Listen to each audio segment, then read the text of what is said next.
Series چل رہی ہے، اس میں آج کل جو ہم ٹاپک ڈسکس کر رہے ہیں وہ پری ریسٹ بیل۔ تو ہمارے ساتھ بار ایسوسیشن گوجرا کے سب سے سینئر اور سب سے لائق فوجداری وکیل، جن کے پاس ہزاروں مرڈر کیسز کا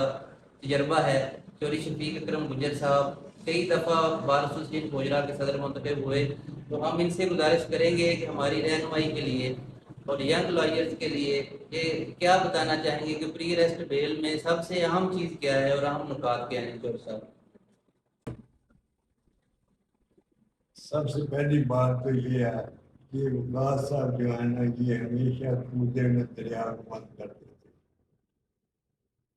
اور ان کی اپروچ جو ہے وہ بھی مجھ سے زیادہ ہے، اور یہ بھی کنجوسی ہے کہ اگر میں اس بات کا اس جگہ کا اظہار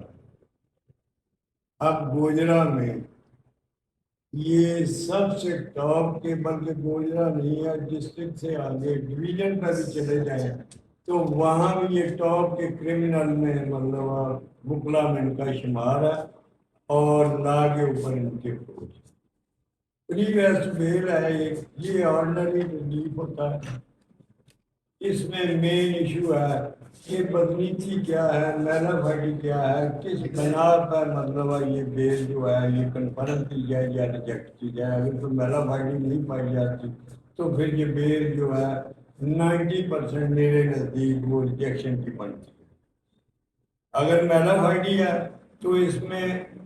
ڈیپلی سے ہٹ کے میرٹ بھی ڈسکس کر کے اگر وہ میلا بھائی پائی جاتی ہے تو بیل کو جو ہے نا وہ ایک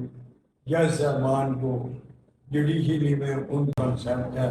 جو مجھ سے زیادہ یہ جانتے رکھیں کہ میں نے اپنے کلائنٹ کی خاطر کب بینیفٹ آف ڈاؤٹ کا پتہ چلے گا، جب تک آپ کیس کی مکمل اسٹڈی نہ ہو۔ چوری صاحب کی جو گفتگو ہے اس کا نچوڑ یہ ہے کہ پری ریسٹ بیل ایک ایکسٹرا آرڈینری ریلیف ہے، جس کے لیے سب سے بڑا جو ریلیف لینے کے لیے چیز چاہیے وہ ہے کہ میلس میلافائڈ اور دی کمپلینٹ، اور اس چاہے گا میں